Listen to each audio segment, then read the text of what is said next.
नमस्ते दोस्तों। आज सुनिए सास का आत्मसम्मान। पता नहीं किस जन्म की दुश्मनी निकाल रही हैं मुझसे। ऐसी छुई मुई बनकर बैठी रहती हैं जैसे मेरे आने से पहले 8-10 नौकर चाकर आगे पीछे फिरते रहते थे। थोड़ा बहुत हाथ पैर हिलाने से कौन सा शरीर घिस जाएगा इनका। सब कुछ मेरे भरोसे छोड़कर बैठ जाएंगी। बाहर से थक कर आओ और फिर घर में आते ही रसोई में लग जाओ। वंदना खींचते हुए अपना सारा गुस्सा रसोई में बर्तनों पर निकाल रही थी। ऐसा नहीं था कि उसकी सास रुक्मणी जी को बहू के बड़बड़ाने का भान नहीं था, लेकिन वो भी ढिठाई पर थी। बहू की बड़बड़ाहट को एक कान से सुनकर दूसरे कान से निकाल रही थी। वंदना एक पढ़ी लिखी लड़की थी। उसका सपना था कि वो अपने पैरों पर खड़ी होगी। उसने नौकरी के लिए कई जगह आवेदन भी दे रखा था।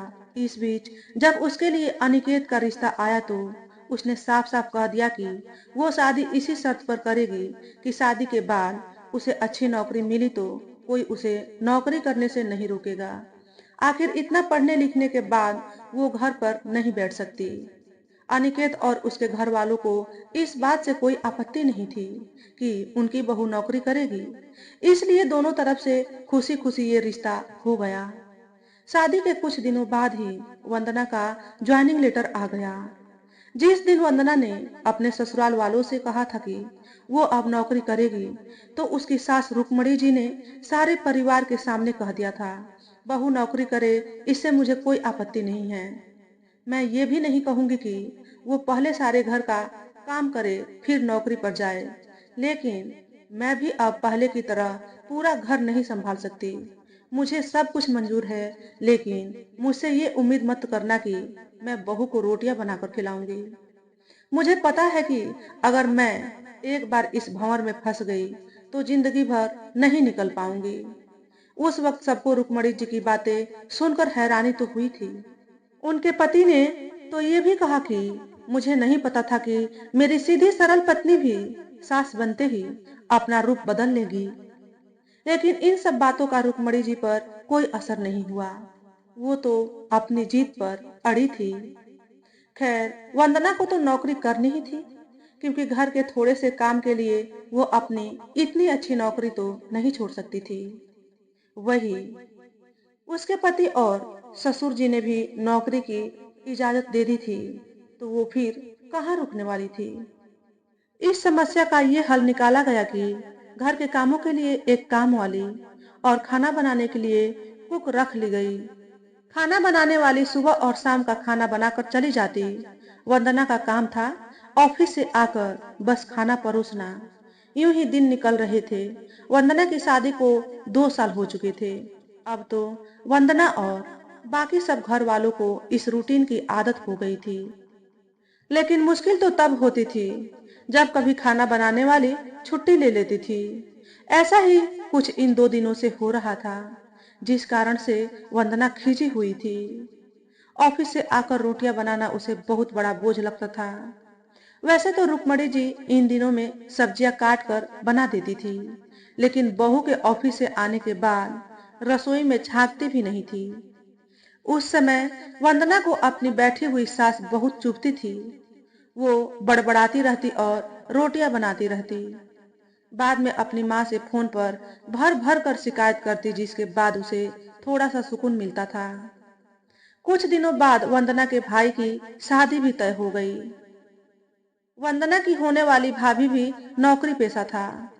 वंदना की माँ ने सगाई के वक्त ही खुश होते हुए गर्व से कह दिया, भाई मैं तो और सासों की तरह नहीं हूँ, जो बहू के आने पर हाथ धरकर बैठ जाऊं। जब अभी तक पूरा घर संभाल रही थी तो अब क्यों नहीं। मेरी बहू को मेरी तरफ से पूरी छूट रहेगी। जब एक माँ अपने बच्चों को रोटियां बनाकर खिला सकती है, तो बहू को क्यों नहीं खिला सकती। बहू तुम निश्चिंत होकर नौकरी करना, रसोई में संभाल लूंगी। वंदना की माँ के उच्च विचार सुनकर उसकी होने वाली भाभी का पूरा परिवार और खुद वंदना भी गदगद हो गई। वाह माँ, आप कितने बड़े दिल की हैं। काश मेरी सास भी आपकी तरह होती, लेकिन मेरी किस्मत में ये सुख कहाँ। मेरी सास को तो बस हुक्म चलाना आता है।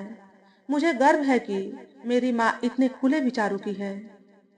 अपनी चिड़चिड़ाहट निकालते हुए वंदना बोली। कुछ दिनों में ही वंदना के भाई की शादी हो गई और कुछ दिनों बाद ही वंदना की भाभी ने अपनी नौकरी ज्वाइन कर ली। वंदना की माँ भी अपनी बहू को हथेलियों पर रखती थी। सुबह उसका नाश्ता, टिफिन फिर रात का खाना भी तैयार रखती थी। अपने हाथों से परोस कर सबको खाना खिलाती थी। उनकी बहू भी मम्मी जी करती हुई अपनी पसंद नापसंद बताती रहती थी, जिसे वंदना की माँ बड़े चाव से पूरा करने में लगी रहती थी। खुशी खुशी दिन बीत रहे थे, लेकिन ये प्रक्रिया धीरे धीरे जब उदासीनता में बदल रही थी। वंदना की भाभी को अब कुछ भी ना करने की आदत पड़ गई थी। एक दिन जब वंदना फोन पर अपनी माँ से बात कर रही थी तो उसकी माँ बस रो पड़ी।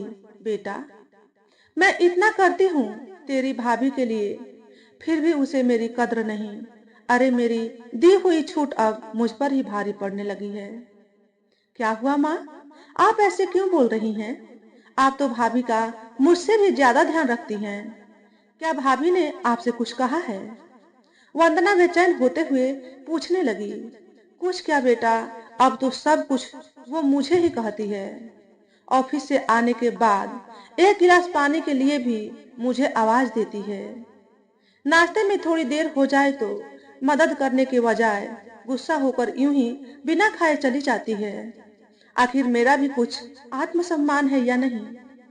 मैं तो उसके लिए बस काम वाली बनकर रह गई हूँ। माँ, ये तो बहुत गलत बात है। आप भाई से साफ साफ कह क्यों नहीं देती कि अपनी बीवी की लगाम खींच कर रखे? आप माँ हैं, कोई नौकरानी नहीं। भाभी नौकरी करती है, इसका मतलब ये नहीं कि आप पर हुक्म चलाएगी। गरजते हुए वंदना बोली। किस मुंह से कहूँ बेटा? पहले तो खुद मैंने ही आगे बढ़कर कुल्हाड़ी पर अपना पैर दे मारा, फिर शिकायत किससे करूं? तेरे पापा ने तो कहा भी था कि बहू को ज्यादा छूट दोगी तो बाद में पछताओगी। लेकिन मैं ही बड़ाई की भूखी थी जो अपनी बहू को सर पर चढ़ा लिया। एक बात कहूं बेटा, तू चाहे अपनी सास को कुछ भी कह, लेकिन समधन जी का यह फैसला सही था कि वो बहू को रोटियां बनाकर नहीं खिलाएंगी। एक बार वो सबकी नजरों में बुरी अक्खर सास तो बन गई, लेकिन आगे के लिए कम से कम अपना आत्मसम्मान तो बचा लिया। अब ना तो तू उन्हें कोई ताना दे सकती है और ना ही कोई रिश्तेदार। काश मैंने भी शुरू से ही ये घर गृहस्थी की पूरी जिम्मेदारी अपने सिर पर लेने से इनकार कर दिया होता तो आज मेरा ये हाल ना होता। माँ की बातें सुनकर वंदना निशब्द हो गई। भारी मन से उसने फोन रख दिया। बाहर हॉल में आकर देखा तो सास ससुर आराम से बैठकर बातें कर रहे थे। बातें करते करते उसकी सास अपने नाखूनों पर नेल पेंट लगा रही थी, जिसे देखकर ससुर जी उन्हें चिढ़ा रहे थे। अब बुढ़ापे में ये फैशन करके किसे दिखाओगी? मेरी तो नजर भी कमजोर हो गई है। किसी को नहीं दिखाना मुझे। मैं तो अपनी खुशी के लिए लगाती हूँ। सारी उम्र तो घर गृहस्थी में उलझी रही, अब अवकाश का वक्त आया है तो अपने शौक तो पूरे कर लूं। पता नहीं कब भगवान के घर से बुलावा आ जाए। वंदना की सास मुस्कुराते हुए बोली। पता नहीं आज क्यों वंदना अपनी सास की बातें सुनकर चिढ़ नहीं रही थी, बल्कि वो भी मुस्कुरा उठी। सही तो कह रही है मम्मी जी, एक गृहिणी को अपने लिए वक्त ही कब मिलता है। पहले अपने बच्चों को पाल पोस कर बड़ा करो, फिर कामकाजी बहू आ जाए तो उसे और उसके बच्चों को संभालो। काश मेरी माँ ने भी मेरी सास की तरह पहले ही कह दिया होता कि बहू को रोटियां बनाकर नहीं खिला सकती। तो दोस्तों, आज के वीडियो में बस इतना ही। अगर हमारे द्वारा बताई गई कहानी थोड़ी सी भी अच्छी लगी हो तो वीडियो को लाइक और शेयर करें। चैनल पर पहली बार आए हो तो चैनल को सब्सक्राइब करके बेल नोटिफिकेशन को ऑल पर सेट कर लें, ताकि आपको ऐसे ही अच्छे अच्छे वीडियो देखने को मिले। हमेशा खुश रहें, हमेशा स्वस्थ रहें। वीडियो देखने के लिए आपका बहुत बहुत धन्यवाद।